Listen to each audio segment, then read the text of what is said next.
ನಮಸ್ತೆ. ನಮಸ್ತೆ ಮ್ಯಾಮ್. ತಮ್ಮ ಅಭಿಪ್ರಾಯ ತಿಳಿಸಿ. ಮ್ಯಾಮ್ ಇದು ಲೈವ್ ಬರ್ತಾ ಇಲ್ಲ ನನಗೆ. ಮಂಜುನಾಥ್ ಅವರೇ, ನೀವು ಲೈವ್ ಅಲ್ಲೇ ಮಾತಾಡ್ತಾ ಇದ್ದೀರಾ, ಟಿವಿ ವಾಲ್ಯೂಮ್ ನ ಮ್ಯೂಟ್ ಮಾಡಿ ತಮ್ಮ ಅಭಿಪ್ರಾಯ ಹಂಚಿಕೊಳ್ಳಿ. Okay ma'am. ಮೇಡಮ್ ನಾನು ಓಕೆ, ಸಂಪರ್ಕ ಸಾಧ್ಯ ಆಗ್ತಾ ಇಲ್ಲ. ದಯವಿಟ್ಟು ತಮ್ಮ ಅಭಿಪ್ರಾಯ ಹಂಚಿಕೊಳ್ಳುವಾಗ ನಮ್ಮ ಹತ್ರ ಮಾತ್ರ ಮಾತಾಡಿ, ಟಿವಿ ನೋಡ್ಕೊಂಡು ಮಾತಾಡಬೇಡಿ. ಅಂದಾಗ ನಿಮ್ಮ ಅಭಿಪ್ರಾಯ ನಾವು ಕೇಳೋದಕ್ಕೆ ಸಾಧ್ಯ ಆಗುತ್ತೆ. ಸೊ ಪ್ರತಿಯೊಬ್ಬರು ಕೂಡ ಕರೆ ಮಾಡಿದವರು ಅಷ್ಟೇ ಹೇಳ್ತಾ ಇರೋದು. ಓಕೆ, ನೆಕ್ಸ್ಟ್ ಕಾಲರ್ ರೆಡಿ ಇದ್ದಾರೆ. ರವೀಂದ್ರನಾಥ್ ಅವರೇ ನಮಸ್ತೆ. ಈ ಶೈಕ್ಷಣಿಕ ಕ್ಷೇತ್ರದಲ್ಲಿ ರಾಜಕಾರಣವನ್ನು ಸೇರ್ಕೊಂಡಿದ್ದು ಪ್ರಮುಖವಾದಂತ ಅತ್ಯಂತ ಪ್ರಮುಖವಾದಂತ ಕ್ಷೇತ್ರ. ಶೈಕ್ಷಣಿಕ ಎಲ್ಲಿವರೆಗೆ ನಿಮಗೆ ಶಿಕ್ಷಣವನ್ನು ಕೊಡ್ತೀರಿ ಅಲ್ಲಿವರೆಗೆ ದೇಶ ಸುಧಾರಣೆ ಆಗುತ್ತೆ. ಇದನ್ನೇ ಇವ್ರು ಕಪಿ ಮುಷ್ಟಿಯಲ್ಲಿ ಇಟ್ಕೊಂಡಿದಾರಲ್ಲ. ಎಲ್ಲ ಯಾವ ಪಾರ್ಟಿ ಅವರು ಆಗ್ಲಿ, ನಮ್ಗೇನ್ ಬಿಜೆಪಿನೂ ಅಷ್ಟೇ, ಕಾಂಗ್ರೆಸ್ ಅಷ್ಟೇ, ಜೆಡಿಎಸ್ ಪಾರ್ಟಿ ಅಂತ ಬರಲ್ಲ, ಶಿಕ್ಷಣ ವ್ಯವಸ್ಥೆ ಅಂತ ಬಂದಾಗ ಶಿಕ್ಷಣ ಮಾತ್ರ ನಾವು ಗಮನಿಸಬೇಕು. ಅವ್ರ ಕಂಟ್ರೋಲ್ ಅಲ್ಲಿ ಇಟ್ಕೊಂಡು ಈ ಕಳ್ಳನ ಕೈಯಲ್ಲಿ ಬೀಗ ಕೊಟ್ಟಂಗೆ ಆಗಿದೆ ಈಗ. ಈ ತರ ಆದಾಗ ನಿಮ್ಗೆ ಒಳ್ಳೆ ಶಿಕ್ಷಣ ಬಡವರಿಗೆ ತಲುಪುತ್ತೆ ಅನ್ನೋದು ನಿಮ್ಗೇನಾದ್ರೂ ಅದ್ರ ಬಗ್ಗೆ ಇದು ಇದೆಯಾ, ವಿಶ್ವಾಸ ಇದೆಯಾ? ಇಲ್ಲ. ಆದ್ರಿಂದ ಇದನ್ನೆಲ್ಲ ನ್ಯಾಷನಲೈಸ್ ಮಾಡಿಬಿಡ್ಬೇಕು.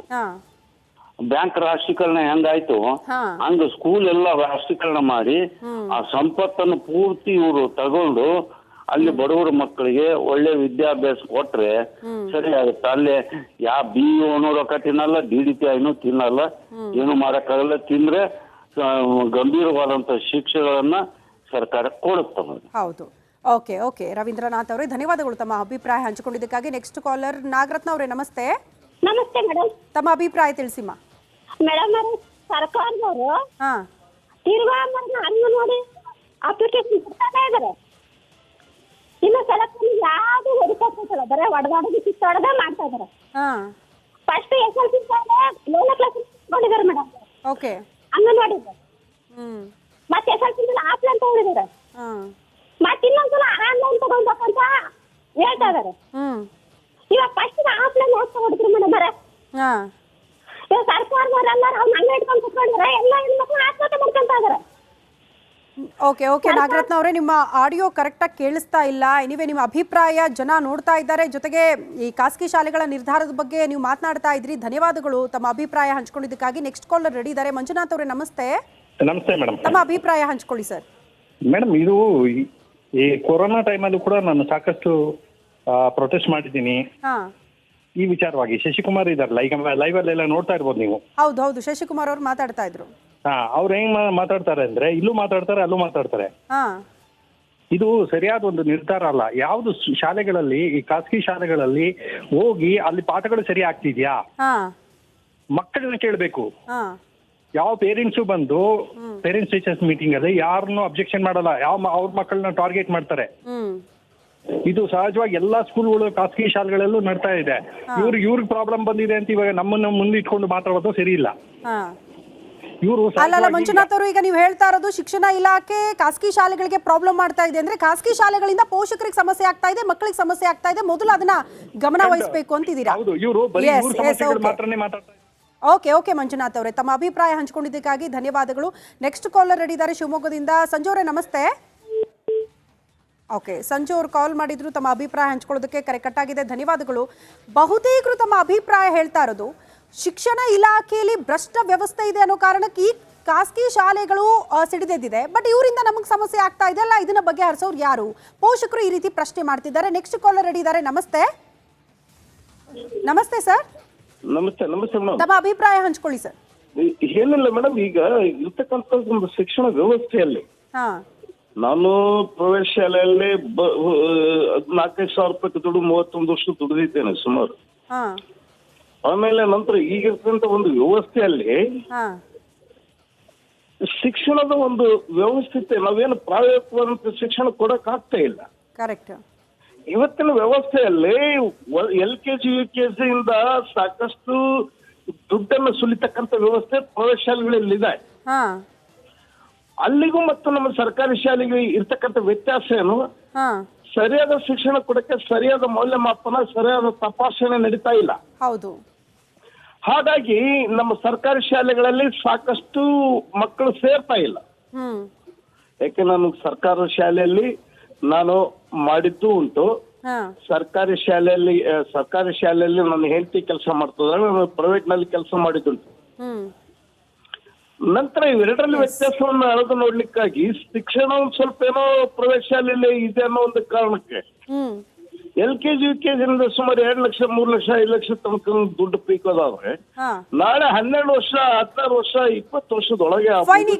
ಈಗ ಖಾಸಗಿ ಶಾಲೆಗಳೇ ಹೆಚ್ಚೆಚ್ಚು ಡೊನೇಷನ್ ತೆಗೆದುಕೊಳ್ತಾ ಇದೆ, ಅದಕ್ಕೆ ಕಡಿವಾಣ ಹಾಕಬೇಕು ಸರ್ಕಾರ ಅಂತ ಹೇಳ್ತಾ ಇದ್ದೀರಾ. ತಮ್ಮ ಅಭಿಪ್ರಾಯ ಹಂಚ್ಕೊಂಡಿದ್ದಕ್ಕಾಗಿ ಧನ್ಯವಾದಗಳು. ನೆಕ್ಸ್ಟ್ ಕಾಲರ್ ರೆಡಿ ಇದ್ದಾರೆ. ಆನಂದ್ ಅವರೇ ನಮಸ್ತೆ. ಮೇಡಮ್ ನಮಸ್ತೆ ಮೇಡಮ್. ತಮ್ಮ ಅಭಿಪ್ರಾಯ ಹಂಚ್ಕೊಳ್ಳಿ ಸರ್. ಮೇಡಮ್, ಈ ಖಾಸಗಿ ಶಾಲೆಗಳಿಂದ ಅಂದ್ರೆ ಪೋಷಕರಿಗೆ ತುಂಬಾ ಹೊಡೆತ ಬೀಳ್ತಾ ಇದೆ. ಹೌದು. ಇನ್ನೊಂದು ಮಿಡ್ಲ್ ಕ್ಲಾಸ್ ಫ್ಯಾಮಿಲಿಗೆ ಬಂದ್ಬಿಟ್ಟು ನಮ್ಮಿಂದ ಖಾಸಗಿ ಶಾಲೆಗಳು ಏನು ಡೊನೇಷನ್ ಅಂತ ಕಲೆಕ್ಷನ್ ಮಾಡ್ತಾರೋ ಅದು ಈ ರಾಜ್ಯ ಸರ್ಕಾರಕ್ಕೆ ಒಂದು ಇದು ಕನೆಕ್ಷನ್ ಆಗ್ಬಿಟ್ಟಿದೆ. ಹಾ ಅದರಿಂದ ಏನ್ ಹೇಳ್ತಾ ಇದೀವಿ ಅಂತಂದ್ರೆ ಖಾಸಗಿ ಶಾಲೆಗಳಿಗೆ ಇವು ಕೊಡೋಂತ ಲೈಸೆನ್ಸ್ ನ ರದ್ದತಿ ಮಾಡ್ಬಿಟ್ರೆ ಗೌರ್ಮೆಂಟ್ ಶಾಲೆಗೆ ಅಭಿವೃದ್ಧಿ ಮಾಡಿದ್ರೆ ಯಾರು ಖಾಸಗಿ ಶಾಲೆಗೆ ಹೋಗೋದಿಲ್ಲ ಅಂತ ನಮ್ಮ ಅಭಿಪ್ರಾಯ ಮೇಡಮ್. ಓಕೆ, ಈಗ ಅದ ನಿಯಮ ಇರೋದು ಎಷ್ಟು ಡೊನೇಷನ್ ಎಷ್ಟು ಫೀಸ್ ಎಲ್ಲವೂ ಕೂಡ ಡಿಸ್ಪ್ಲೇ ಆಗಬೇಕು ಅಂತ ಹೇಳಲಾಗ್ತಾ ಇದೆ. ಸೊ ಅದಕ್ಕೆ ಏನಾದರೂ ಕಡಿವಾಣ ಬೀಳುತ್ತಾ ಈ ಮುಖೇನ ಕಾದ್ ನೋಡೋಣ. ಧನ್ಯವಾದಗಳು ತಮ್ಮ ಅಭಿಪ್ರಾಯ ಹಂಚ್ಕೊಂಡಿದ್ದಕ್ಕಾಗಿ. ನೆಕ್ಸ್ಟ್ ಕಾಲರ್ ರೆಡಿ ಇದ್ದಾರೆ. ಶಿವಶಂಕರ್ ಅವರೇ ನಮಸ್ತೆ. ನಮಸ್ತೆ, ನಾವು ತಮ್ಮ ಹೊಸಬೆಲೆಯಿಂದ ಅಭಿಪ್ರಾಯ ಮಾತಾಡ್ತಾ ಹಂಚ್ಕೊಳ್ಳಿ ಇರೋದು. ಸರ್. ಹೇಳಿ ಸರ್. ಈ ಪ್ರೈವೇಟ್ ಸ್ಕೂಲ್ದು ಏನ್ ಮಾಡಿದ್ದಾರೆ, ಇದು ಎಲ್ಲ ಆಲ್ರೆಡಿ ಮಿನಿಸ್ಟರ್ಗಳ್ದೆಲ್ಲ ಇದ್ರೆ ಇದು ಪ್ರಾಬ್ಲಮ್ ಸಾಲ್ವ್ ಆಗ್ಬಿಡ್ತದೆ. ಹಾ ಈ ಗೌರ್ಮೆಂಟ್ ಸ್ಕೂಲ್ ಏನಾಗಿದೆ ಅಂದ್ರೆ ನಾವು ಪ್ರೈವೇಟ್ ಆಗಿ ಒಂದು ಬಿಲ್ಡಿಂಗ್ ಕಟ್ಟಿದ್ರೆ 30 ವರ್ಷ 40 ವರ್ಷ ಏನು ಪ್ರಾಬ್ಲಮ್ ಇರಲ್ಲ. ಹೌದು. ಅದೇ ಕಾಂಟ್ರಾಕ್ಟ್ ಕೊಟ್ರೆ 5 ವರ್ಷಕ್ಕೆ ಬಿದ್ದೋಗ್ತದೆ. ಹಾ ಅದ್ರ ಬಗ್ಗೆ ಯಾರು ಕೇರ್ ತಗೊಳಲ್ಲ. ಇವರು ಈ ಏನು 2,000 3,000 ಕೊಡ್ತಾರೆ, ಇದನ್ನೆಲ್ಲ ಸ್ಟಾಪ್ ಮಾಡಿ ಒಂದ್ ಪ್ರೈವೇಟ್ ಸ್ಕೂಲ್ಗೆ ಒಂದ್ ಗೌರ್ಮೆಂಟ್ ಸ್ಕೂಲ್ಗೆ ಇಷ್ಟಂತ ಲಿಮಿಟ್ ಅಂತ ಫೀಸ್ ಮಾಡಿದ್ರೆ ಹಾ ಎಲ್ಲರಿಗೂ ಅನುಕೂಲ ಆಗ್ತದೆ. ಈಗ ನೋಡಿ ನೀವು ಮಾಡಿದ್ದೀರಾ, ಇದು ಇಮಿಡಿಯೇಟ್ ಸಕ್ಸಸ್ ಆಗುತ್ತದೆ. ಯಾಕಂದ್ರೆ ಎಲ್ಲ ರಾಜಕೀಯದವ್ರದ್ದು ಇದು. ಹೌದು ಹೌದು, ಪ್ರೈವೇಟ್ ಸ್ಕೂಲ್ ಸಕ್ಸಸ್ ಆಗುತ್ತದೆ. ಎಲ್ಲ ಪ್ರಭಾವಿಗಳದ್ದೇ. ಹೌದು ಹೌದು, ನೀವು ಒಂದು ಪ್ರೈವೇಟ್ ಸ್ಕೂಲ್ ತಗೊಂಡ್ರೆ ಅದು ಎಲ್ಲ ಸ್ಯಾಂಕ್ಷನ್ ಆಗುತ್ತೆ. ಗೌರ್ಮೆಂಟ್ ಸ್ಕೂಲ್ ನೋಡಿ 5 ವರ್ಷಕ್ಕೆ ಬಿದ್ದೋಗ್ತದೆ. ಹೌದು. ನಾವೊಂದು ಟೆಂಪ್ರವರಿ ಮನೆ ಕಟ್ಕೊಂಡ್ರೆ 25 ವರ್ಷ 30 ವರ್ಷ ಆಗಲ್ಲ. ಅದ್ರ ಬಗ್ಗೆ ಯಾರು ಆಕ್ಷನ್ ತಗೊಂತಾರೆ? ಯಾರು ತಗೊಳ್ಳಲ್ಲ. ಅದೇನು ಎಲ್ಲಾ ರಾಜಕೀಯದವರಿಂದ ಇದು ಆಲ್ರೆಡಿ ಇನ್ನೊಂದು 5 ನಿಮಿಷದಲ್ಲಿ ಇದು ಪ್ರಾಬ್ಲಮ್ ಸಾಲ್ವ್ ಆಗುತ್ತದೆ. ಗೌರ್ಮೆಂಟ್ ಸ್ಕೂಲ್ದು ಯಾವ್ದು ಆಗಲ್ಲ. ಇವ್ರು ಏನ್ ಮಾಡ್ಬೇಕು ಅಂದ್ರೆ ಒಂದು ಪ್ರೈವೇಟ್ ಸ್ಕೂಲ್ಗೆ ಒಂದು ಗೌರ್ಮೆಂಟ್ ಇಷ್ಟು ಫೀಸ್ ಅಂತ ಫಿಕ್ಸ್ ಮಾಡಿ ಈ 2,000 ಫೀಸ್ ಎಲ್ಲ 3,000 ಫಿಕ್ಸ್ ಆದ್ರೆ ಒಳ್ಳೇದು ಅಂತ ಹೇಳ್ತಿದ್ದೀರಾ. ತಮ್ಮ ಅಭಿಪ್ರಾಯ ಹಂಚ್ಕೊಂಡಿದ್ದಕ್ಕಾಗಿ ಧನ್ಯವಾದಗಳು ಶಿವಶಂಕರ್ ಸರ್.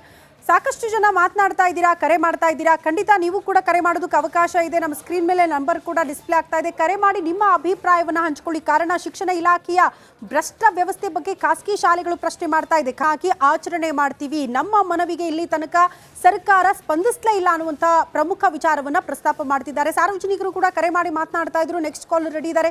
ಮಧುರೇ ನಮಸ್ತೆ, ತಮ್ಮ ಅಭಿಪ್ರಾಯ ತಿಳಿಸಿ. ಮೇಡಮ್ ನಮಸ್ತೆ, ತುಂಬಾ ಒಳ್ಳೆ ಕಾರ್ಯಕ್ರಮವನ್ನ ಮಾಡ್ತಿದ್ರಿ. ಮೊದಲನೇದಾಗಿ ನಿಮ್ಗೆ ಅಭಿನಂದನೆಗಳು ಮೇಡಮ್. Thank you. ಈ ರಾಜ್ಯದ ಅಭಿವೃದ್ಧಿ ನಿಂತಿರೋದು ಮೇಡಮ್ ಶಿಕ್ಷಣದ ವ್ಯವಸ್ಥೆ ಮೇಲೆ. ಅದು ಖಾಸಗಿ ಶಾಲೆಗಳಾಗ್ಲಿ ಸರ್ಕಾರಿ ಶಾಲೆಗಳಾಗ್ಲಿ. ಆದ್ರೆ ಈಗ ಖಾಸಗಿ ಶಾಲೆಗಳವರು ಎತ್ತಿರ್ತಕ್ಕಂತ ಅವ್ರಿಗೆ ನ್ಯಾಯ ಸಿಗ್ಲಿ ಅದೊಂದ್ ಕಡೆ. ಆದ್ರೆ ವಾಟ್ ಅಬೌಟ್ ಗೌರ್ಮೆಂಟ್ ಸ್ಕೂಲ್ಸ್ ಅಂತ ಈ ಹಳ್ಳಿಗಳಲ್ಲಿ ಇರ್ತಕ್ಕಂಥ ಶಾಲೆಗಳಿಗೆ ಬಂದು ಕನ್ನಡ ವ್ಯಾಕರಣವನ್ನ ಹೇಳಿ ಕನ್ನಡ ರಾಮಯ್ಯ ಅನ್ಸ್ಕೊಳ್ಳೋದು ಬಹಳ ಈಸಿ. ಆದ್ರೆ ಖಾಸಗಿ ಶಾಲೆಗಳಿಗೆ ಸಿಗ್ತಿರ್ತಕ್ಕಂಥ ಸೌಲಭ್ಯಗಳನ್ನ ಸರ್ಕಾರಿ ಶಾಲೆಗಳಿಗೂ ನೀಡ್ತಕ್ಕಂಥ ಕೆಲಸವನ್ನ ಮಾಡಿದಾರ ಸಿದ್ದರಾಮಯ್ಯನವರು ಅಂದ್ರೆ ಖಂಡಿತ ಇಲ್ಲ. ಯಾಕಪ್ಪ ಅಂತ ಹೇಳಿದ್ರೆ ಆ ಶಾಲೆಗಳಲ್ಲಿ ಗೌರ್ಮೆಂಟ್ ಶಾಲೆಗಳಲ್ಲಿ ಅವ್ರ ಮಕ್ಳು ಮೊಮ್ಮಕ್ಳು ಓದಲ್ಲ ಮೇಡಮ್. ಬಡ ವಿದ್ಯಾರ್ಥಿಗಳು ಓದ್ತಕ್ಕಂಥ ಶಾಲೆಗೆ ಇವ್ರು ಸೌಲಭ್ಯ ಒದಗಿಸೋ ಕೆಲಸವನ್ನ ಮಾಡಿಲ್ಲ. ಆದ್ರಿಂದ ಅಪ್ಪ ಅಮ್ಮ ಜಗಳದಲ್ಲಿ ಕೂಸು ಬಳವಾಯ್ತು ಅನ್ನಂಗೆ ಇವರು ಖಾಸಗಿ ಮತ್ತು ಸರ್ಕಾರಗಳ ನಡುವಿನ ಜಗಳದಲ್ಲಿ ಸರ್ಕಾರಿ ಶಾಲೆಗಳು ತಪ್ಪಿ ಆಗ್ತಾ ಇವೆ. ಫೈನ್ ಮಧು, ಧನ್ಯವಾದಗಳು ತಮ್ಮ ಅಭಿಪ್ರಾಯ ಹಂಚ್ಕೊಂಡಿದ್ದಕ್ಕಾಗಿ. ನೆಕ್ಸ್ಟ್ ಕಾಲರ್ ರೆಡಿ ಇದ್ದಾರೆ. ಶ್ರೀಕಾಂತ್ ಅವರೇ ನಮಸ್ತೆ. ನಮಸ್ತೆ ಮೇಡಮ್, ನಮ್ಮ ಅಭಿಪ್ರಾಯ ತಿಳಿಸಿ ಸರ್. ಹೇಳಿ ಸರ್. ನಾವೊಂದು ಸಂಸ್ಥೆ ಸಿಟಿಸನ್ ಟಾಸ್ಕ್ ಫೋರ್ಸ್ ಅಂತ ಮಾಡ್ಕೊಂಡು ಬೆಂಗಳೂರು ಕುಮಾರಸ್ವಾಮಿ ಲೇಔಟಲ್ಲಿ ಒಂದು ಸರ್ಕಾರಿ ಶಾಲೆನ ದತ್ತು ತಗೊಂಡು ಅಭಿವೃದ್ಧಿ ಪಡಿಸಿದೀವಿ. ಕೋಟ್ಯಾಂತರ ರೂಪಾಯಿ ಖರ್ಚು. ಒಳ್ಳೆ ಕೆಲಸ ಮಾಡ್ತಾ ಇದ್ದೀರಿ ಸರ್. MLA ಒಂದು ಫಂಡ್ ಇಂದ ಅವರು ಬಿಲ್ಡಿಂಗ್ ಕಟ್ಸ್ಕೊಟ್ಟಿದ್ದಾರೆ ಸರ್. ಈಗ ಓಕೆ, ಒಳ್ಳೆ ಕೆಲಸ ಮಾಡಿದೀರಾ, ದತ್ತು ಪಡ್ಕೊಂಡಿದ್ದೀರಿ, ಅದರ ಅಭಿವೃದ್ಧಿ ಅದರ ಜವಾಬ್ದಾರಿ ಹೊತ್ತಿದ್ದೀರಿ. ಓಕೆ, ಬಟ್ ಈಗ ಖಾಸಗಿ ಶಾಲೆಗಳ ಒಕ್ಕೂಟದ ನಿರ್ಧಾರದ ಬಗ್ಗೆ ತಮ್ಮ ಅಭಿಪ್ರಾಯ ತಿಳಿಸಿ ಸರ್. ಅದನ್ನೇ ಹೇಳಕ್ ಬಂದೆ. ಈ ಖಾಸಗಿ ಶಾಲೆಗಳ ಈ ತೊಂದರೆಗೆ ಪರಿಹಾರ ಅಂದ್ರೆ ಸ್ಥಳೀಯರು ಅಲ್ಲಿರುವಂತ ಸರ್ಕಾರಿ ಶಾಲೆಗಳನ್ನ ಗುಣಮಟ್ಟದ ಪ್ರೈವೇಟ್ ಶಾಲೆ ಏನು ಸೌಲಭ್ಯಗಳು ಕೊಡುತ್ತೋ ಆ ಸೌಲಭ್ಯಗಳನ್ನ ಕೊಡುವಷ್ಟು ಗುಣಮಟ್ಟನ ಸ್ಥಳೀಯರು ಒಂದು ಸಂಸ್ಥೆಗಳು NGOಗಳನ್ನ ಅಭಿವೃದ್ಧಿ ಪಡಿಸ್ತಾ ಇದ್ದಾರೆ. ನಮ್ ಸ್ಕೂಲೇ ಉದಾಹರಣೆಗೆ ಬಂದ್ ನೋಡಿದ್ರೆ ಹೈಟೆಕ್ ಸ್ಕೂಲ್ ಆಗಿದೆ. ಒಂದು 16 ರೂಮ್ ಇರುವ ಸುಸಜ್ಜಿತ ಒಂದು ಶಾಲೆ, ಲಿಫ್ಟ್ ಇದೆ, ಪ್ರತಿ ಕ್ಲಾಸ್ ರೂಮ್ಗೂ ಡಿಜಿಟಲ್ ಬೋರ್ಡ್ಸ್ ಇದೆ. ಪ್ರೈವೇಟ್ ಶಾಲೆಲೂ ಇಲ್ದಿರುವಂತ ಡಿಜಿಟಲ್ ಬೋರ್ಡ್ಸ್ ನಮ್ಮ ಸರ್ಕಾರಿ ಶಾಲೆಗಳಿದೆ. ಸೊ ಸೌಲಭ್ಯಗಳಿದೆ. ಬಟ್ ಇಲ್ಲಿ ಏನ ಕೊರತೆ ಅದ್ರದ ಪಬ್ಲಿಸಿಟಿ, ಈ ತರ ಒಂದ್ ಶಾಲೆ ಇದೆ ಬಂದ್ ಸೇರಿ ಅನ್ನೋದನ್ನ ನಾವು ನಿಮ್ಗೆ ರಿಕ್ವೆಸ್ಟ್ ಮಾಡ್ಕೊಂತೀವಿ ನಿಮ್ಮ ಆರ್ ಕನ್ನಡ ಚಾನಲ್ ಇಂದ. ಈ ಒಂದು ಅಭಿಯಾನ ಮಾಡಿ ಎಲ್ಲೆಲ್ಲಿ ಪ್ರೈವೇಟ್ ಶಾಲೆಗೆ ಸಮಾನಾಂತರ ಸರ್ಕಾರಿ ಶಾಲೆಗಳಿದೆಯೋ ಅದನ್ನ ಬೆಳಕಿಗೆ ತರುವಂತ ಒಂದು ಕೆಲಸ ನಿಮ್ ಕಡೆಯಿಂದ ಆದ್ರೆ ಶ್ರೀಕಾಂತ್ ಸರ್, ಧನ್ಯವಾದಗಳು ಸರ್ ಮಾತನಾಡಿದ್ದಕ್ಕಾಗಿ, ತಮ್ಮ ಅಭಿಪ್ರಾಯ ಹಂಚಿಕೊಂಡಿದ್ದಕ್ಕಾಗಿ. ಒಟ್ಟಿನಲ್ಲಿ ಈಗ ಪೋಷಕರು ಮಾಡ್ತಾ ಇರುವಂತಹ ಆರೋಪ ಇದಂದ್ರೆ, ಮೊದಲು ಖಾಸಗಿ ಶಾಲೆಗಳ ಒಕ್ಕೂಟ ಈ ನಿರ್ಧಾರ ಒಪ್ಕೊಳ್ತೀವಿ, ಅವರ ಸಮಸ್ಯೆಗಳೇನಿದೆ ಎಲ್ಲವೂ ಕೂಡ ಪರಿಹಾರ ಆಗಲಿ, ಆದರೆ ಅದ್ರ ಜೊತೆಗೆ ಇವ್ರು ತಗೊಳ್ಳುವಂತಹ ಡೊನೇಷನ್ ಫೀಸಿನ ವಿಚಾರಕ್ಕೆ ಸಂಬಂಧಪಟ್ಟಂತೆಯೂ ಕೂಡ ಒಂದು ಕ್ಲಾರಿಟಿ ಕೊಡಬೇಕು ಸರ್ಕಾರ ಅನ್ನುವಂತಹ ವಿಚಾರವನ್ನ ಪೋಷಕರು ಪ್ರಸ್ತಾಪ ಮಾಡ್ತಿದ್ದಾರೆ. ಇದು ಸಾರ್ವಜನಿಕರ